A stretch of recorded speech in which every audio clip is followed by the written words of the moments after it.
In the last video, I was showing you the check engine light blinking on the free Honda Accord project. Turns out it was code 8. That is top dead center sensor. And basically when that goes out, you need an entire distributor. So I've got one here. We're gonna throw it in and see if it works. The distributor, when I first seen it, was retarded all the way. I thought it was odd. I put it towards the center after I did the valve adjustment. Still, for whatever reason, needed the gas to be pumped to start, which makes sense if it's a top dead center sensor issue inside the distributor. But we're gonna swap it out, cross our fingers, and hope that's a problem so I could continue on and start looking at other parts of the car that need attention. Looking at the distributor closer, we can see it's already been changed at one point in its life. It's aftermarket. I see a bunch of oil underneath it, so my theory is the seal inside leaked oil and damaged the sensor if it was leaking long enough, or it's just a crappy replacement and the sensors could just go bad a lot quicker than OEMs do. And we'll see right now and see if this is going to fix our problem.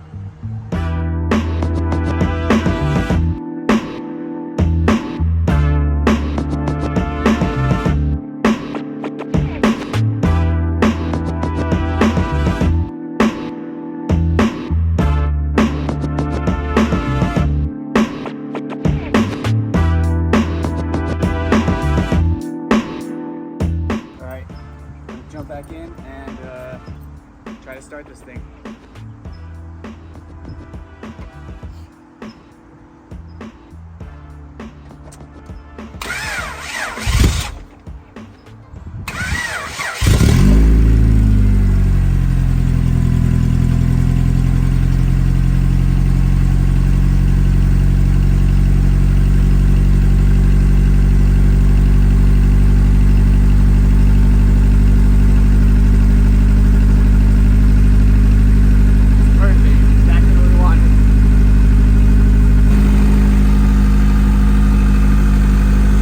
Still have the cover off, the timing belt, just keep an eye on things. But it's idling and running way better than it did when it got here, that's for sure. Real quick before I take this for a little spin around the block, look at how bad that cam seal is leaking. It's just puking out oil at idle, and it's going all the way down onto the balance shaft belt down there, and just jacking everything up. So this is 100% going to need a timing belt kit replacement. We've got perfect idle. It's cold, so it's going to be a little higher than normal. No check engine light. I didn't need to pump the gas when I started it. So all signs point exactly to that distributor being the main issue of why this thing came off the road originally.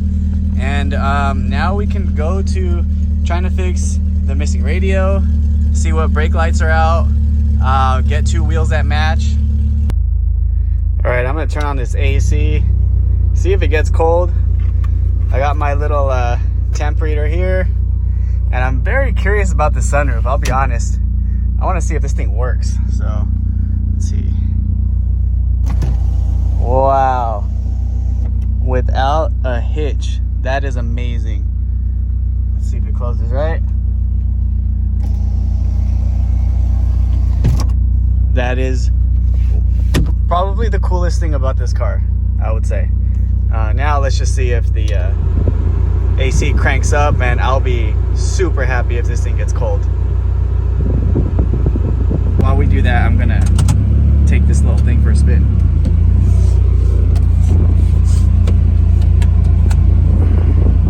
Okay, let's go.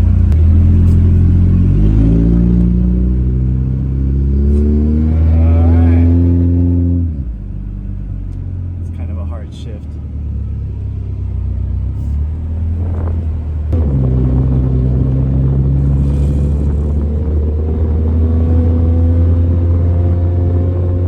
The AC is getting colder. I'm pretty sure this works.